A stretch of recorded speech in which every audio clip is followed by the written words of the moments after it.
Yo, welcome back, man. You tuned into another episode of Do Tell with Laugh After Dark. You know it's your boy, Charlie Wilson, man. This is the show where I sit down with some of the baddest comics from all over the world. And I don't know why they trust me with their stories and stuff, but they do. So, hey, you in for a real good show today, man. This is my down south brother, man. We just got a chance to link up as of recently. Y'all start clapping it up. Make some noise for Byron Austin. Yeah. So please, Byron, do tell. All right, I'm going to tell you a story about the time I met Dave Chappelle. Oh, snap. Yeah, Okay. fun story. So back before I moved to Vegas, I was bartending back in Austin. Okay. Austin, Texas. Austin, Texas. Okay, shit. Shout out to Texas. It's the shit, right? I forgot. Yeah, you told me you was from Texas. Texas in the from building. Shreveport. But I stayed in Texas for a little bit. My bad. Didn't. You know what I'm saying? Got to take it back to Louisiana. No disrespect to the boot. No disrespect to the boot. Yeah. But yeah, used to bartend down in Austin for a few years. So I used to bartend at this really nice hostel. Okay. It's called Native Hostel. Shout out to those guys. Okay. So one day I'm bartending, and this is the time Dave Chappelle, he comes to Austin, sold out immediately. Yeah. Couldn't get tickets to that. You doing comedy at this point? I don't know how long ago is this. This is like 6 months into comedy. God, I started 6 months ago. Green. Okay, got started it. 6 months ago. Yeah. I have no clue what I'm even. I'm not even funny yet. Yeah. In my opinion, you know what I mean. So 6 months into it, I'm working cleaning up that night. My manager comes over. He's like, "Yo, you work tomorrow?" I was like, "Yeah, I had 2 bartending jobs at the time. Gotcha. This other spot I used to work at a couple days a week. He's hustling. He's out there trying to get it. He's trying to get it. Yeah. I had taken a break from the corporate world. I'd been laid off one too many times. I was like, I'm gonna chill for a minute. Yeah. But I was like, I got to work at my other spot for a little bit, but I get off early. I was like, yeah, you should come over. Dave Chappelle's gonna be having his after party here. Don't tell anybody. Damn. So I texted like 2 of my homies, like, what you doing tomorrow night? We're coming through the spot. Yeah. So I get off, call my homies. We go up in there. One of the guys that was bartending with me at the other spot, we hurry up, we close early. Hell yeah. Get over to the spot where Dave's having his after party. Yeah. So everybody's outside. Like, some people are trying to get in. Like, I know the bouncer guy, the door guy that we have there. This is the spot you worked at too. Yeah. Gotcha. So the fancy hostel. I worked at this place. Yeah. I was bartending there, so I go in, just piece past everybody in line, right. trying to get in, bring my homies with me. One of the homies' girlfriends was already in there, to his surprise. What? She was like, "What's the hell she doing there?" Yeah, he was surprised too. It was kind of bopperish. Right. But I'm getting a drink, chopping it up with, my coworkers, all that stuff. Good party going. I look to my left. It's Dave Chappelle. Damn. It's like, oh shit, that's dope. Damn. I didn't say anything to him at the time. But how far away is he? Is he like on the other side of the room? You know what I'm He is probably like the distance between me, the length of this table. Okay.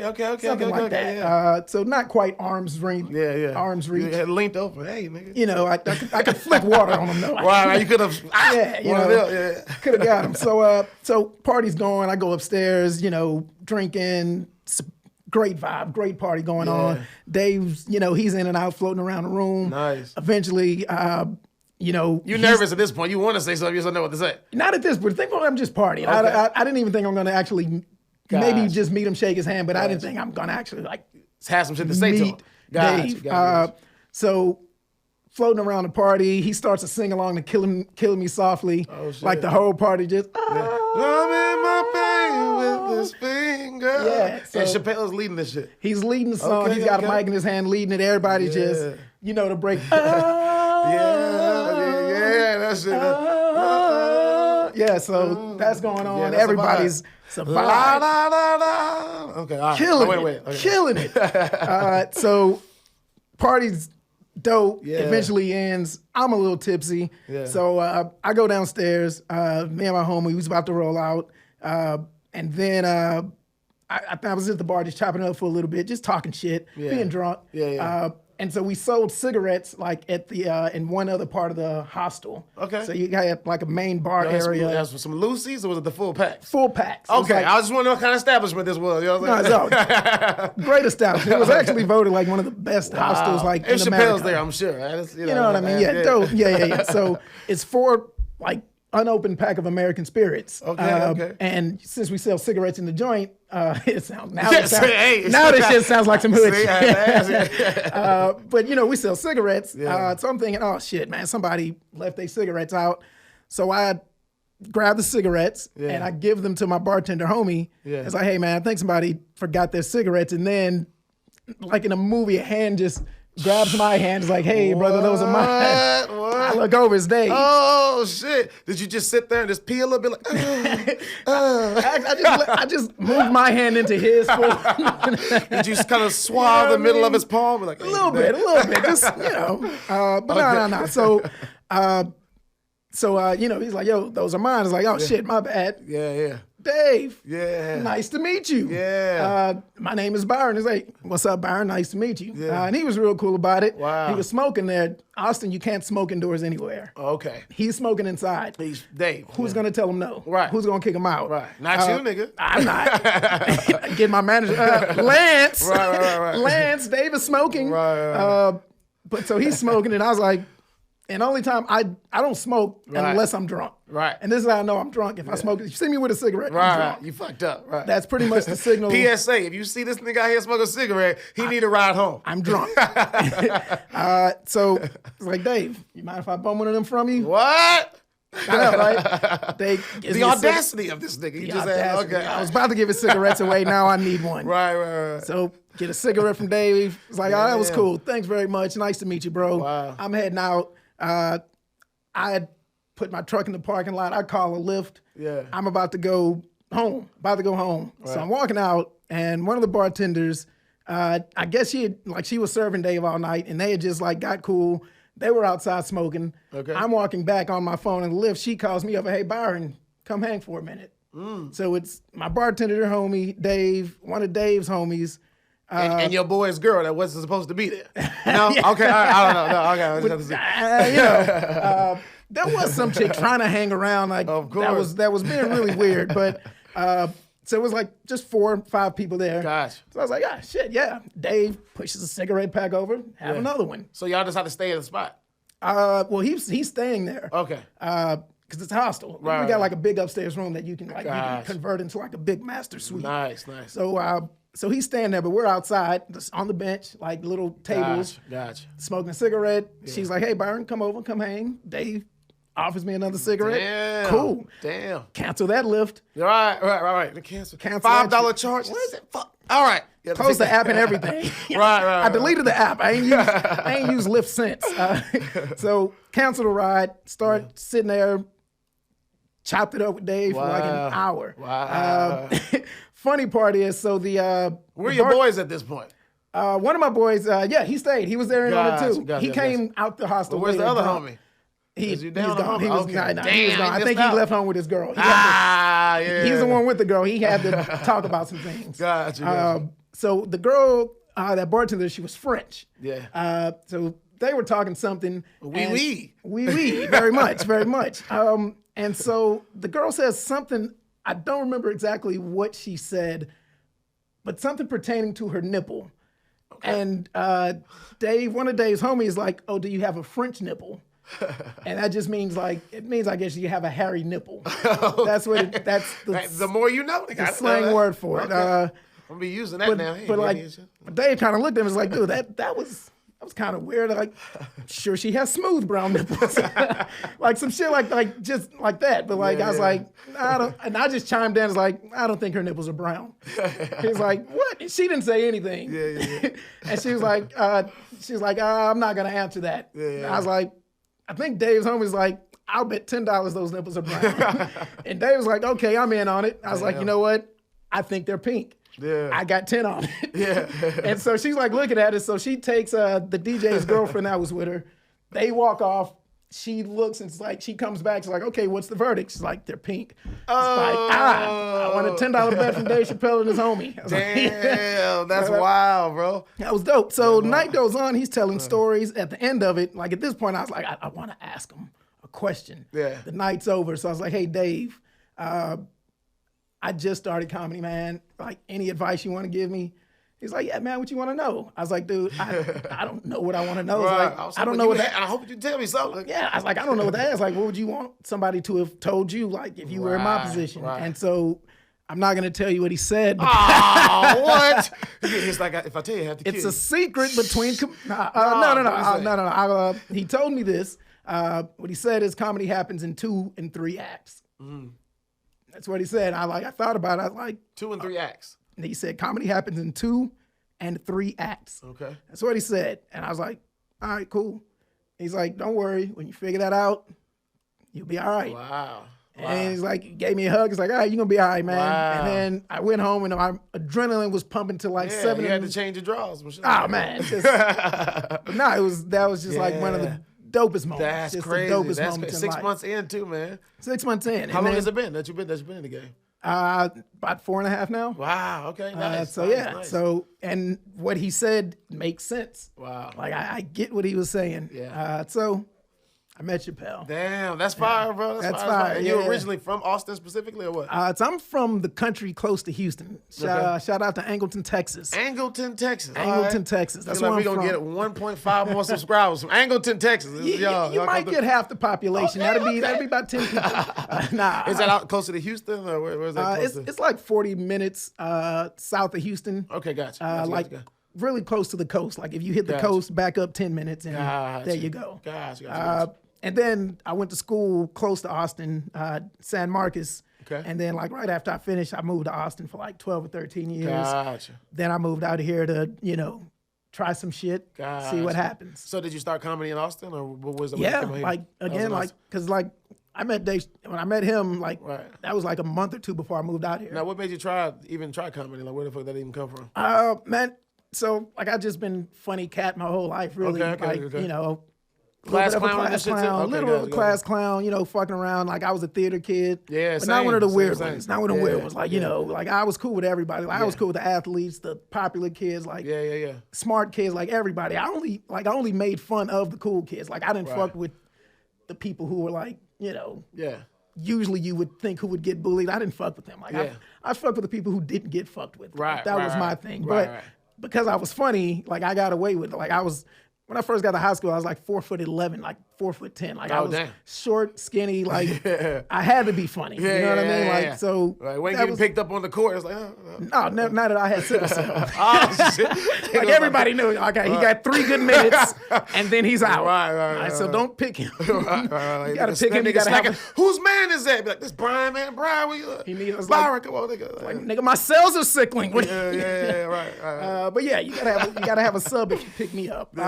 So I couldn't play sports, couldn't hoop like that. Yeah. I never played football. Like I don't like getting hit, so that wasn't my thing. They got hit one time. Fuck that. But I always had like a just personality. I always like making people laugh. So I did theater. And then after high school, I just didn't. Like I went to school and like college. Right. I did improv for a little bit, but nothing. I just, just fucked around. Did my thing. Had fun. And then one of the spots I was bartending, me and the cook, we just got really cool. We just talk about comedy. We'd fuck around. We would just fuck with the white people in the place. Like that was our favorite thing to do. Like just say shit to make them uncomfortable. And then talk about what y'all said. Man, I told him this, I told him that. Pretty much. Pushing the envelope a little. It's funny because he was a half white cat. It was like, it's like half white, half Mexican. But he just hated things about white people, which, I get it. Anyway, but so we just used to fuck around, crack jokes. We always used to talk about comedy, stand-up comedy. And then one day, like after making a joke, he just like told me, you got good timing when you say shit. You deliver it well. Like you really should start stand-up. Because like it's not the first time I've been told, hey, you should try stand-up. Like I used to write these like blog notes on Facebook. Okay. And like it was dope. Like I would make them funny. Some would be serious with humor in it. But I would like tag a bunch of friends and like they would generate comments, a bunch of comments. And like in comments, people would be like, yo, try comedy. Stir in the pot. Yeah. Never, because I respected it. Because I grew up watching Def Jam. Like Martin was my fucking dude growing up. Man. Like the show, like pretty much half the jokes I make would just be something he said. I would just deliver the reference in the right context. You know what I mean? But like Martin was my dude, like growing up. But like I respected stand up. I thought it's the hardest thing. Right. I didn't mind public speaking, but go on stage and make somebody laugh. What the fuck? Right. Just like intentionally. Like I can fuck around and make you laugh like in conversation, but to intentionally sit there and like laugh, that's hard. That's some next level shit. Right. But after he told me that, it's like, oh, that's cool. So I wrote some shit. I ran it by him. He's like, oh, try this. So I was like, rewrote some shit. Yeah. And then I made a bet with a friend. Like she was having like a backyard music show. I was like, let me do comedy in between. Okay. And I had forgot I had told her this. Damn.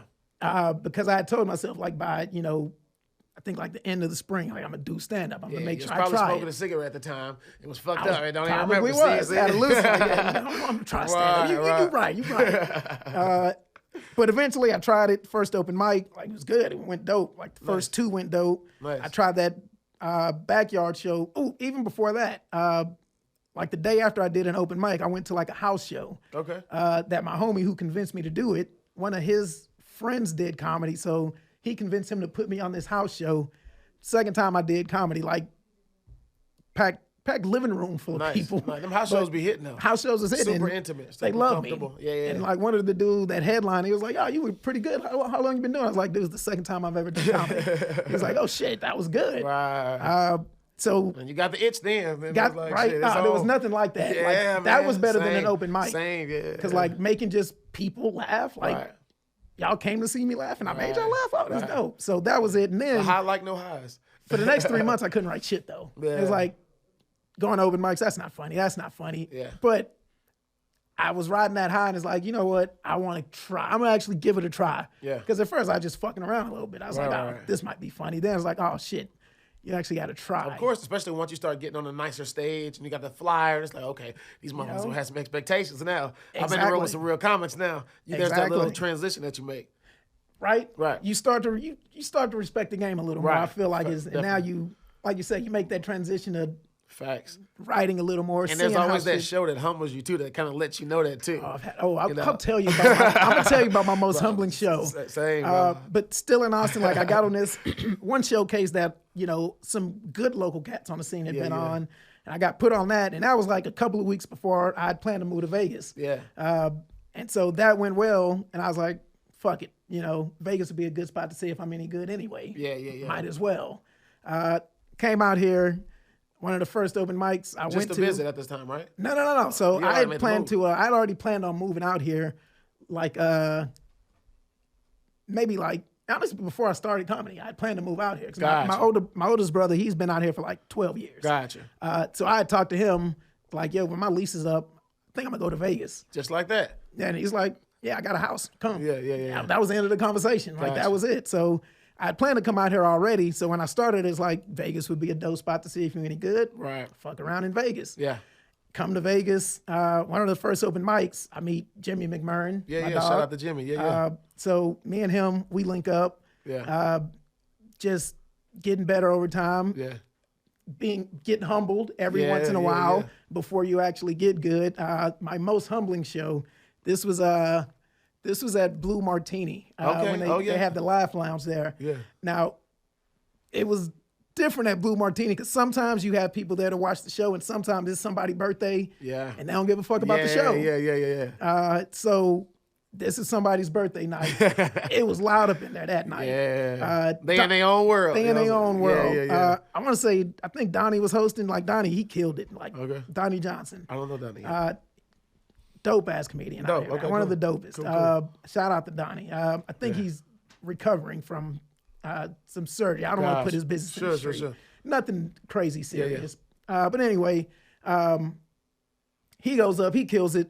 I go up, and like I didn't have the confidence that I have now. You know what I mean? Like I knew I was funny, but I didn't like have the confidence like knowing I'm just gonna fuck up every stage. Yeah. So I go on and I don't have at the time especially, like I was a little more monotone, very laid back. Yeah. Like when I get onto the mic, it wasn't like I wasn't really projecting. Gotcha. So I get on and like people can't even hear me. People can't, like I'm talking. Right. Some lady in the audience.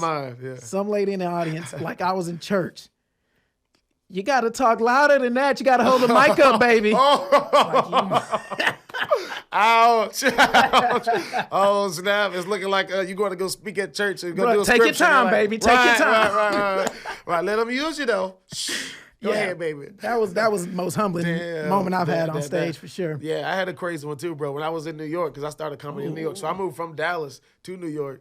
And I opened up for this dude, Rick Michaels, man. I got the opportunity to open up for him, which he's been killing it, man. He's been working with Nick Cannon. He does Wild 'N Out now. He just sold out Barclays. So shout out to what they did out there, man. But he was making a lot of moves. It wasn't this weekend now, was it? It was this past weekend. Oh, the show? This past weekend. The show. The big show that sold out there, The show man. that everybody's been talking about. Yeah, okay. the one T.I. was also at. You know what I'm saying? Yeah, we can tell you. We can get to that. I didn't want to mention it. I just wanted to say, that show. That show. But it was sold out. I think like 15,000 people or something crazy like that. But anyway, so back in New York, so I'm doing, bar shows, a couple of clubs. I'm just now kind of starting to get in my groove. And he has this show that he's doing at this outdoor stadium. I don't even know where it was, maybe Queens or something. But it was the biggest stage I had ever seen. Yeah. And him, Donnell Rollins, who's tight with, Chappelle, you know what I'm saying? At the time, he was, I'm rich, bitch, doing that shit. And man, I get humbled real quick. I got on stage, it's the biggest audience. You can't really see them and interact like you can in this little stage. Everybody's far as shit away. And the lights just in your fucking face, right? So I went out there, I did my shit. I was like, oh, wow, okay, yeah, I don't know how that went. But I came down really, and you notice the difference when somebody goes behind you and you hear them claps. Yeah. And you feel them claps. So Rick went out there, killed it. Donnell killed it, but I was like, damn. Yeah, it's not a cold audience. It was just me. Yeah, man. So, we had those kind of moments, man. But, you got to take them L's. You got to take them lumps. I don't mind, though. I feel like anytime it's actually mattered, like when it matters, I've always shown up. You know what I mean? So I'll hold that in some regard for myself. And we're our own biggest critics too, man. So we always stay on shit, bro. We gotta let, and to all the comments, like, you gotta be gentle with yourself. You gotta be patient with yourself. Be kind to yourself. We tear ourselves apart. You will tear yourself down so quick. Like I've done it for like weeks at a time. Like honestly, like it's been time where I like had to legit check myself. It's like, yo, chill the fuck out. Right. You tripping. You tripping. Like, it's going to be all right. Right. But like, but even still, like, no matter what you do, it's still like, okay, what's next? Yeah, of course. Because like, so I just headline Wise Guys. Like, that was my first. Shout out to Wise Guys. Shout out to those guys. First headline of, that I've done like at a legit comedy club. You know what I mean? Wow, congratulations, bro. So going into that, I thought I'd be more nervous going into it. I'd like that day, but I wasn't. And then after that, it would be a bigger deal. Yeah. Like when I finished, and like it wasn't. How was that day? How did you get ready? Because you wake up with a little different little spunk in your steps. Today's the day. How do you usually prepare for shows and kind of get into the zone? I went to the gym. Okay. I went to get margaritas. Okay. And some Mexican food. Wait a minute. Slow down. I know, right? Let's balance. Life is about balance. In that order, my nigga. In that order. When it worked out, I can't get the margaritas, then work out. Then you got your margarita, extra tequila, please. Yeah, and then you had Mexican food, this burrito and shit like that. It was some good ass. It was actually one of the best Mexican dishes I've ever had. Damn. So okay. I had a feeling it was going to be a good day. Okay. Then I went to the mall. I went shopping. Had to get some gear. Wait, man, the fit changes the whole vibe to your show. I bought two. Okay. Because I went to Nordstrom. I saw this dope jacket that I got to return. Yeah, see there? Tuck that tag. But I saw that. I was like, oh, that's dope. And then I went to another store. I saw this shirt. I was like, that's the one. Yeah. But I was running late. I didn't have time to run back to Nordstrom. So I grabbed the shirt, went home. Yeah. Met one of my homies. We went out. We did some barking and some drinking like before the show, trying to hustle up a few more people before the show. Yeah. And so by the time we got back from barking, it was like 7:10. The show started at 7:30. Yeah. Now explain what barking is to the comics. So barking, that's you're going out on the streets and just kind of guerrilla marketing, guerrilla promoting your show that you're trying to hustle people into the door. Yeah. For the most part. So. You were in New York. I imagine you probably had to do that a lot more. Like you don't see that much out here. A lot of barking. And because I was moving from Dallas to New York, I was a brand new guy. Nobody knew who I was. Yeah. But I like producing my own shows because it always had a guaranteed stage. I could put other comics on. But in terms of getting people to the audience, bro, I was on the train, handed out flyers. I printed out flyers. And then, the L's that I would take, bro, was crazy. People throwing your flyers. Bro, and if y'all rock with me back in the New York days, you already know, man. Thank you for being patient with your boy. but I'll be on the trains giving out shows. I'm going heavy on social media. And then there'd be 7 people there. I'd be like, damn. So if nobody go pull up on your boy, I'd be like, shit. Ooh. And you take like them that. L's, and now you got to pay, you got to budget, you have to go for it too, man. So, But now you know you learned something. yeah. You know what I mean? You could just keep doing the same thing, but look at your show now. Yeah, you know what I mean? Like, look what you've developed and, are a part of. So, I mean, you take those L's to minor setback for major comebacks. For sure. As I like to call it. For sure. Facts. I mean, you don't realize it as you're going throughout your process, but you're being prepared. You know what I mean? For what your ultimate calling is and what your vision is. It's not going to be, piece by piece exactly the way you want it to, but your whole journey is preparing you for where you're going. It's crazy how you hear these cliches and it's like, all right, man, you can say that because you there now. Right. Well, ain't that nothing. No, but I'm like, when you hear the cliche, you hear like, you just saying that because you there. Right. When Denzel say some shit, Right. It's like, because you Denzel, you can say that. But even as you go through the journey, you start getting snippets of like what they mean. Like when people are saying some of the stuff that they say about like the beauty and the struggles. Like, you see beauty in the struggle because you rich now, but like shit ain't beautiful now, nigga. They finna turn my shit off. Right? But I can see the beauty of it now. Like, as I'm like, I feel like I'm living the beauty at this point, but I'm trying to like acknowledge the moment. I guess you can say like it's about perspective too. So you got to be willing to be open to that perspective shift.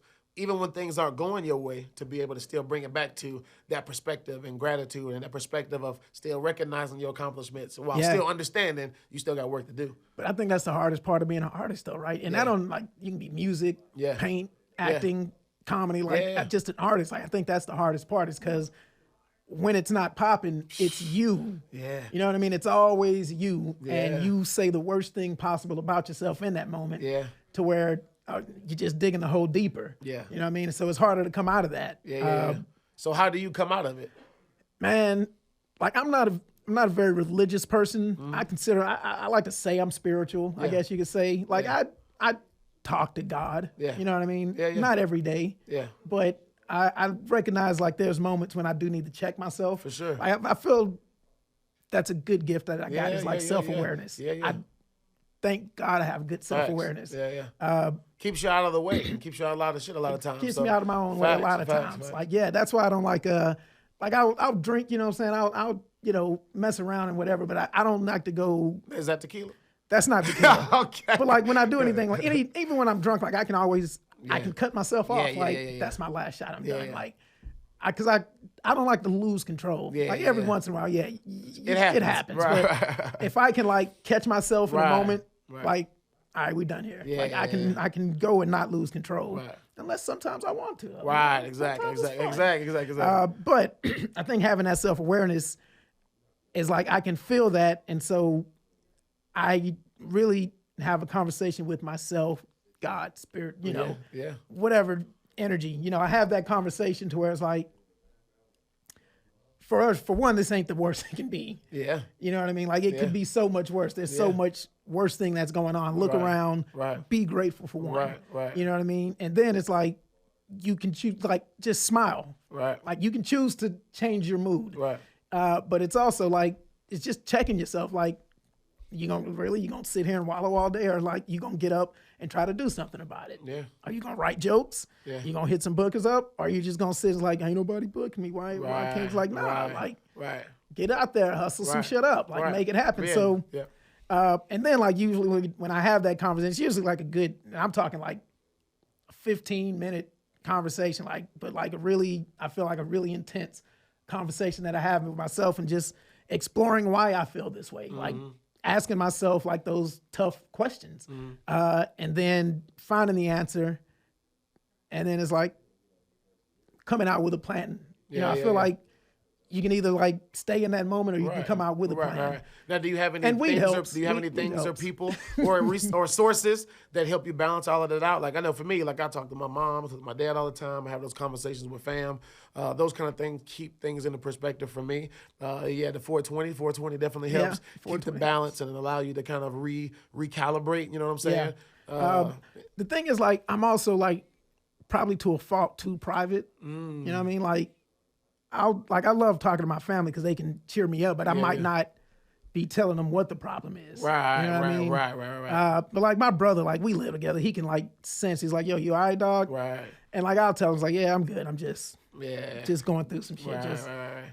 And like he like I think he gets it now. Right. You know what I mean? Like sometimes this is just I'm in a funk because of comedy, like or because of the art. Like it puts you in a funk. I think he gets that now. Very high-low business. Very high-low business. Very much peaks and valleys. Yeah, and I've been in sales for the past 15 years, bro. So you know it's high, low, and that shit can drain you and up and down you. And in comedy, it's worse. At least in sales, if I do well, nigga, I'm getting a commission. You're getting paid. But in comedy, you can do well and kill and still leave with the same amount of money you had. It's so much more personal too. It's so much more personal because it's all you, and you're being more vulnerable. I'm so on vulnerable. That stage. Right. Yeah, that's you're being so vulnerable with who you are. Right. And if it's not working, that puts you down. Right. So, but who says it's not working? Well, you see, again, that's the thing too. That's all psychological. That's all in your head. And that's the self-work that you have to do and understanding, like, this ain't really even about me. Like in my new role now, like even with sales, I was in the car business for a long time, is even if they didn't buy a Lexus or a Range Rover from me, it ain't that I necessarily did anything wrong. It's because this wasn't in their destiny, or they just chose to go somewhere else. Yeah, the reasons beyond me. Yeah. You know what I'm saying? So if I go perform at the Laugh Factory and they don't hit me up again, that don't mean that I ain't good enough to perform at the Laugh Factory. That just means it's not right now the time. Maybe it ain't, it's hit or miss. This is like gambling it's the too. Factory. Maybe they're booked for 6 months. It's the Laugh Factory. Right. You know what I mean? So it's like you got to rationale with yourself. You got to be rational with yourself and patient with yourself. You have to do that. You have to just, I don't know. But again, I think those conversations that you do have to ask yourself the tough questions a lot of times. Like, and that's at least how I get down to it. And I again, Jimmy, that's my homie. Like we kind of came up together. So he knows exactly how it is. Like, especially like when you're starting off, the peaks and the valleys seem like they're bigger. So we have those conversations because we feel, because we have that kinship. But and also I don't want to burden the people in my life with the shit I'm going through because like it's on my mind almost 24/7. Right. I can talk about it all day. Yeah. At some point, my brother don't want to hear this. He used to, like when I first got out here, the first 4 months, 6 months, he was coming to every open mic I was at. He was coming with me sometimes 2 a night. Wow. Eventually, he was like, okay, I'm gonna come to shows now. That's it. He only comes to important shows now. You know what I mean? So, but I get that. Like everybody don't want to hear the problems that I'm going through, and because again, it's like the curse of the artist. Like you got to be a little crazy to jump into this. It's like it weighs on you so heavily, like you almost feel like a burden talking to your loved one about it. Because like that's why it weighs on a lot of relationships. That's why relationships don't really work sometimes in these kind of cases. I know it put strain on my shit. Tell my shit all up. Because what do you want? Only thing you want to talk about? Comedy. Yeah, comedy. Got this going on. This opportunity. This next show. I gotta go to this event. It's our life. It really is. That's all you want to do. That's all you want to talk about. And some people want to talk about basketball. Other shit. Somebody be like, hey, you follow sports? I'm like, nope, nigga, not really. That's the only other thing I do outside of comedy. Like that's I don't even, because you got to have the space and the room to that. And for some people, it's, relief. It's an alternative, way to have their energy, into. But still, if I'm tied up with everything else and my daughter or other shit, it's like I have the capacity to come down with something else. See, luckily, I dodged that bullet. I got to get snipped. Just so I don't have any like accidents later in my 30s. I got to get snipped. I told myself like at 40, I'm going to do it. But you ain't snatched up out here? Man. All right, hey, ladies, I don't know. It's cool though. Try your luck. Try your luck. I appreciate it. Please try. I'm open for business. But I also realize being vulnerable, but to be vulnerable, I feel like I'm also like emotionally, like I'm kind of closed off. It's fucked up. But that's one of those, again, that's just my self-awareness. Cancer traits too. You got cancer. And the cancer. Like I am like, but I'm one of those people like I can have sex with a girl for months. And we can go out and we can have fun and chill, but you're not my girlfriend. Right. Because if that's the only part of the relationship is us going out and, getting drinks and fucking. Right. Can I cuss on here? Yeah. Because I've been fucking cussing all day. But if that's our relationship, that's going to be our relationship. As a Cancer, you probably agree, like, when you meet a girl that just cool. Yeah. And like, I like this shit. Yeah, I can hang like this is actually this is a like friend. the homie friend. It's like, that I can also and I like her. Yeah. That's what that's you want. really Like, interesting, yeah. it takes me a while to get to that level. Yeah. And like, but you got to be open too. I am open to it, but some women don't. I'd probably like, before I put a definition on a relationship, I move slow on that. I know I do. Yeah. But again, that's just me being a little bit emotionally closed off. Like, but I think when you meet the right chick, she kind of unlocks that for you, though, too. Right. And that's the ones you got to watch out for, because they unlock that coolness, that openness, where it's like, hey, we just like the homie. You know, what's up? Now you've opened up, you know what I'm saying? But I've also sabotaged, too, like with good chicks, because this is when I was younger. This is when I was younger. You pushing them away. I pushed them away just because, like, I always feels like, you know, what is it going to be something like, or like maybe I just like you too much. I don't want to get too vulnerable. Yeah. Let me self-sabotage. My heart and shit. Really. Like, I don't want you to hurt me, so let me just self-sabotage and eject before anything gets too real. Let me push you away here. I'll play myself. But I haven't done that in a while. But again, like, and now, like, since I started comedy, I've been single since I started comedy. But it's also by choice, by circumstance. Because, like, I tell people, like, comedy kind of is my girlfriend. Like, if I'm not at work, I'm either writing jokes or I'm trying to hit a mic or I'm at a show. Like, I'm like every day, like when I'm leaving the house, my brother's like, yo, what you up to tonight? Making the rounds. That's what I say when I'm out. I'm making the rounds tonight. Now, if you have a girl, she gonna want some quality time. She gonna want to kick it. But then I can't make the rounds. Then I can't do comedy like I need to do comedy. It's gonna come with some sacrifice, nigga. That's what I'm. You got some good pussy over here, but you're gonna have to divide the time. You're gonna have to balance. You know what I'm saying? You can still get good pussy without a girlfriend. Hey. Contrary to popular belief. You are in Vegas, my nigga. So hey, it's Vegas.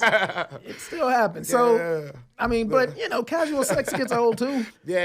Especially for us cancers though too, man. Like I've never been the type that just this shit. You know, I've been locked down for a long time. Anyway, but that's not how we move. We're relationship oriented. I want to live like people. a romantic comedy. That's all I want. That's all I want. But I know that's not. But can't do that. Not that practice, especially these days. Can't do that. Yeah, these days, these 2022 women, something else. You know what I'm saying? I tell myself though, if I'm single like 50, even if I'm divorced, like if I ended up single 50 plus, I'm gonna be a sugar daddy. As long as I got the money, I'm gonna be a sugar daddy. Not a bad call. These little young chicks these days, they cool. Yeah. I don't mind. I think we know what the deal is here. We got this. What kind of books you need? Right, make that shit clap, girl. All right, cool. Hey, go grab my billfold off the counter. That's what I'm my billfold. Go get my billfold. I'm gonna be an old dude with money in his robe, just reaching my side pocket there. Hell yeah, man. So you said you was doing like some corporate shit before, like I just jumped back into some corporate shit. But so I went to school for marketing, got an undergrad, and then I got a master's in business. Like I started in sales too. Same. And then I worked up the project management. And then like, so now I do like operations, stuff like that, but like sales, working with sales team. Gotcha. I just started, I won't name the company or anything, but like I'm a software analyst. There you go. Ladies. Hey, I do okay. They got a job. He's over smart here. and funny. Right. They got a job over here.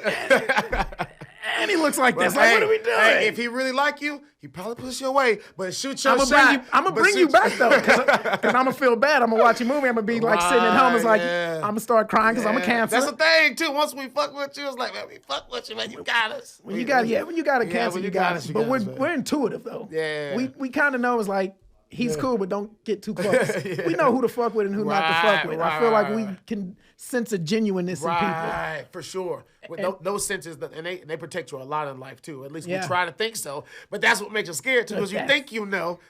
You think you know. But you have no clue. Yeah, you don't know what somebody else is capable of. What they about. I mean, you never know. That's what when people ask me, like, have you ever been cheated on? I don't know. Possibly. She said no. Right. I hope not. She said no. I hope not, but I don't know. Yeah. You know, all you can do is you can either trust or not. Right. Right. You can never control. That's why I don't get like jealous people. Yeah. I never understood that. Like, unless you are handcuffed to your girl 24/7, if she wants to cheat, she's gonna cheat. Yeah. Anybody who wants to cheat is gonna find a way. So whatever, man. Just stressing yourself out. You're stressing yourself out for something you can't control. Right. It's one thing I don't stress.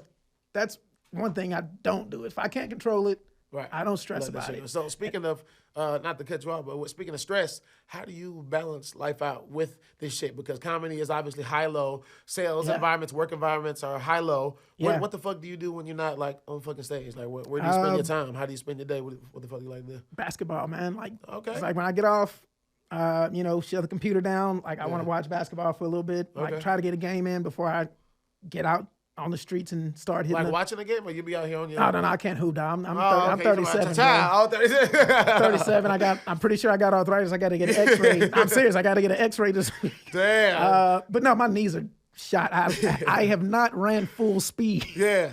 In at least 6 years. So we playing horse. We out there. Oh yeah. We can play some horse. I might. We want to play some light 21, not full speed 21, but OG 21. The OG. We just ain't nobody playing defense. That fake block shot. Come on, I ain't gonna even lunge at it. I'm gonna just put the hand up. Hey, we walk around with our hands on our hips. Yeah, right. I'm gonna clap at your shot. Maybe that'll distract them. That's all I got. That's the best defense I got. Oh shit, yeah, that's that shit too. But no, I love watching the NBA. Like that's kind of like my outlet. Yeah. Like spark up a J, watch some ball. Yeah. We was talking about the whole LeBron and MJ thing too. I love that. You're an MJ fan. You're the GOAT. I don't know what side the Bulls logo is on, but I'm a big Bulls fan. Still a Bulls fan. Yeah. We came up during that era, man. So to go back to like our hometown in the South, man, life was way different out there. Yeah. And for me, that was one of the reasons why I left. And what made me think about it is you said you and your homeboy that you work with used to talk out and go mess with the customer stuff that was there, but. Yeah. The whole political factor that comes in the South, the racism that's deep in the South. Yep. Man, it makes such a world of difference now coming to the West Coast. So from one country, boy, to the next, right. You can appreciate the difference on being in a place like Vegas and the West Coast. And I had family in East Texas. That's the most racist part of Texas. Of all of Texas, East Texas is the most racist. Yeah. They still got sundown towns out in East Texas. Yeah. And if you don't know what a sundown town is, talk to the camera. Sundown town is if you are black and you're in this town, get out before the sun goes down. Yeah. Or you will never get out. Yeah, basically. Pretty much. But I think the places I was were like, I loved, like if I ever move back to Texas, I say I'll go to Austin's Houston. a little bit more progressive though too, isn't it? So here's the thing about Austin. Okay. It is more progressive. Austin is like everybody says, it's the puddle, like the LA it's the puddle of blue Texas. in the red. That's what people say about Austin. Yeah. Which is dope. Yeah. But Austin also has a lot of these well-meaning, woke, progressive whites that still have the underlying. they don't know. They, some people think just because you don't say nigga or just because you don't kick old ladies off of a bus, you're not racist. Yeah. But like they have these undertones and like things they just don't get. Like I remember like when we first finished school, like we was hanging out, like me and my boys finally get a little money. We go out, every weekend. Like clubs would literally have a list of things you couldn't wear on the list. Baseball caps, Air Jordans, white T-shirts, white tennis shoes. It's like, so anything you see in a rap video that young black kids are prone to wear, no chains. That, you know what I'm saying? No Like, tattoos. I get the no do-rag, fine. Right. That's a bit much. I get if that. I see the do-rag in the club anyway, I'm like, all right. I'm like, come on, just take it off. But it would like be signs like that. Like I remember one particular moment. Yeah. One of my homies, this is like this buff dude. He's buff cat, but he had like a V-neck shirt on. Yeah. And one of the other homies, a white cat. He's from Funky Town, Fort Worth. He's one of the coolest. Fort Worth. One of my true white friends. I I have 3 really, really close white friends. I vet them very closely. I have a lot of white friends, but 3 that are close to my heart. But he's one of them. But so we're all out. It's me, my white homie, and then my buff black friend. Gotcha. I go in. Nobody questions me. Sometimes I just get let in because I'm the nigga with glasses. Right. Oh, come on in, man. You're harmless. Come on. You're not going to start any trouble. Come on in here, buddy. You don't want to get hit in the face. I'm right. not going to. And my white homie, he gets in. Yep. They stop my other homie, the big cat. V-neck. They stop him. But my white homie had a V-neck on too. But they said my black homie's V-neck was too deep. They said his V-neck was too deep. Showing the cleavage out there. You know what I'm saying? That's what they said. While they're saying this, a white dude walks out of the club with a tank top and cargo shorts. Damn. It's like, this dude has a tank top on. You're telling me my V-neck is too deep? That's bullshit. It's like, dog, just say you don't want niggas in your club. Just say it. Right. Like, I'd be more happy with you if you just said that. you get shit like that. And Austin, you know, the whole gentrification thing that happened, they literally uprooted the black side of town. And, you know, that's all high rises and hotels now. Right. So as dope as Austin is, it's got some things that it could definitely improve on. Like, I mean, the city of Austin was literally split by the highway. Black people, Mexicans on that side, white people on that side. Like, that's how Austin was. I've been out there years ago on 6th Street where they had the bars and all that shit when I was younger, but that's kind of all I really tapped into it. I know the comedy scene has been growing quite a bit there, too. As soon as I moved away. Yeah. It's like now it's cracking. As soon as I moved away. Vegas, like, that's just right. But I won't move back. Yeah, you won't? Like I said, if I move back to Texas, I go to Houston. But the Austin comedy scene is more popping. I just be in Austin all the time. Gotcha. But I love going back. You know what I mean? I love going back to Austin. I still got all the homies out there. Yeah.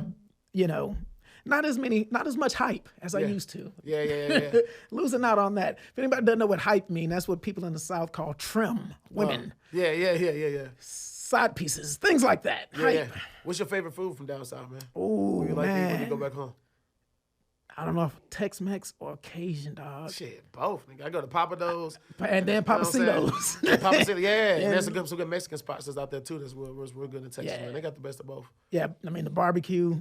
Oof. Come on, man. Yeah, Texas man, is, you can't beat that see, shit. that's why Houston is the dopest. Because Houston, you get, you really do get the melting pot in Houston. Right.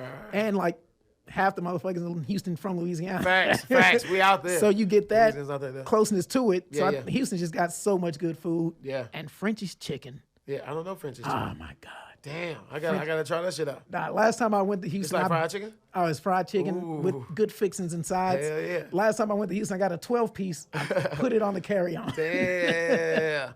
That's some good shit if you put it on your carrier. Had the whole plane smelling like just grease and sides and shit. They said all the fixings. She hooked me up too. I was like, hey, would you mind making that mostly wings? She hooked me up too. Like, they give you a lot more love and shit for your money in Texas. You go somewhere the plate be busting. Right? God, that's down south. You get healthy portions. Yeah. Healthy portions. Yo, so where do you want to go with this shit, man? So, I mean, do you want to stay on stage? Do you have aspirations of doing other shit? Like, man, where do you see all this going? As far as comedy, in the words of Elon Musk, to the moon. Like at first, I just wanted to make it's weird, because at first I just wanted to make a living doing comedy. It's like, if I can be a working comic, if I can just do this for a living, you know, make $70,000 a year doing comedy, if I could do that, like, that'd be dope. Wow. Right. I mean, that's still be nice. Still a checkpoint. Right. But now that's a checkpoint. Right. For what my goals and aspirations are now. Like, I want an HBO special shit. I want a Netflix special. Of course. I want to be known as all one the of the fixings and sides. You know what I'm saying? all that, man.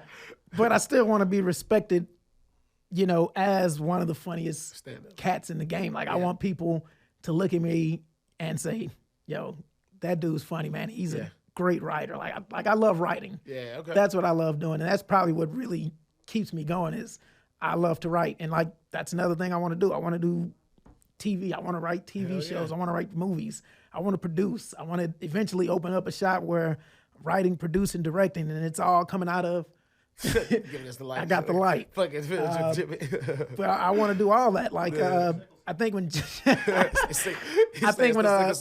when this asshole was on y'all's podcast last time, I think he told you, like, we wrote like 5 pilots. And like a whole 10 episodes of a series. Like, I want that, that's but dope. I want to produce that. That's a skill I haven't picked up. I just don't do the fucking time it takes to write. I got to get better at that and being disciplined, but that's a dope skill to have. It takes that. And, like, I can see, like, from where we started to where we even got to, like, in the short period of time, because we wrote so much, like, literally 60 hours a week. Like, his wife probably hated me because he spent more time with me than her for that period. You know what I mean? But it was like, okay, we can't do comedy right now.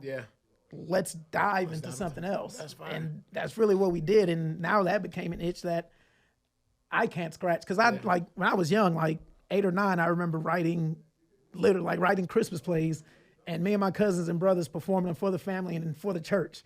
Like, and I wrote those. Like, I was 9 years old, like, writing. I didn't think of anything back then. When I was in theater in high school, like, one of the plays, I didn't want to do it. And so the theater arts teacher, we were cool. Shout out Mr. Crow, Jerry Crow. He let me direct it. Damn. And then, like, I'm now going back. It's like, so you've been being prepared. This is all like all coming together, man. But the thing that fucked me up Actually, if I could go back to college, I would study film. Like that's probably the one. If I said I had a regret in life, like that would be it. But like I think that's the thing that fucked me up is like going to college and being practical. Yeah. It's like I got to get this degree, I got to get this job because like I grew up poor and black. Yeah. I watched my mom struggle, so it's like, well, I gotta be stable. Right. I have to be stable. Right. I don't want to leave it up for chance. Like Right. I gotta eat either way. I gotta eat. Yeah. And then after I got laid off the second time, you know, and then like I hit a really low point. This is even before I started comedy. Like I got laid off twice, and then I had a startup going. Like one of my friends that created an app, we was on the team, and that failed. And that's before I got into bartending. But like I was struggling, I couldn't get back into a job. Like I was sending out applications, and then I was like working as a bar back, like making scratch, barely making rent, like hoping my roommates give me, all right, I'm gonna need another day. You know what I mean? Like if my truck broke down, like having asked my brothers for money. Like one time I had to ask my stepdad, my parents for money. It's like that was honestly the lowest point. That was something I said I would never do is ask them for money. I didn't ask my mom. I didn't tell her. So what motivates you to keep doing this shit? You know but after going through that, and it's like then hustling my way out of it, like getting a job serving tables and then eventually bartending and then getting 2 jobs bartending and making as much money as I was making in the corporate world. And then like to do that, and then during the pandemic, it all went away. I got back into the corporate shit when I moved out here, and then the pandemic, it all got wiped away again. It's like, well, if anything happens, I'm gonna be okay. Right. I know that much. Right. But I just wish I wouldn't have been so practical back then in my 20s. Like I wish I could have took those risks. But you're on your own timeline for a reason. You take them now. I wouldn't have the stories that I have now. To tell on stage, you know what I mean? If I hadn't lived through all that, and you know, I technically started a little late. Right. But whatever. Man, even better late than what never. Is that? There's no time limit. That's the thing, man. Don't matter how long you've been doing this shit or how little. You can't operate on somebody else's schedule. Exactly. And your time was gonna be your time, man. That's true. Dope, man. Well, bro, I'm glad we got a chance to kind of sit down and kind of chop it up a little bit. Man. Please, let the people know what else you got coming up, man. Where they can catch you, where they can find you, and all that good stuff. Follow me, Byron Austin Comedy on the gram. That's BYRON. Aura. Aura. BYRON Austin, AUSTIN Comedy. I pretty much just use Instagram. Just hit me up on that. The next spots I'm gonna do, I'm gonna be coming back to Texas, April 28th through May 1st. I'm gonna be in Plano at the House of Comedy with the homie Tricks. Nice. That's gonna be a fire show. Yeah. And then after that, I'm gonna be making a run in Cali. Gonna be making a run in, I don't have any shows set up, but give me a couple of weeks. I plan on making a run into the Bay Area at the end of May. Hey. And then we're just gonna ride it out. Nice. Ride the waves, make waves. Baby. I'm trying to make waves now, man. Hey, we making it, man. Trying to make them at this dope point. Shit, big dog. Hey, man, it's been another dope episode of Do Tell with Laugh After Dark, man. Y'all make sure y'all follow Byron Austin. Stay tuned. We'll see y'all next time. Hit that subscribe button right there. Hit that subscribe button. Yeah, that one. I see you next time. Peace out, bitch. Yeah. Hey, look, hey, I know you got stuff to do and you're ready to get up out of here, but just a minute. Come on, man, you didn't already stay here this long. Now take just a minute and subscribe, please. That way you can stay connected. Like the video, leave a comment. We want to hear what you got to say, baby. Now we appreciate it. Now go on and subscribe.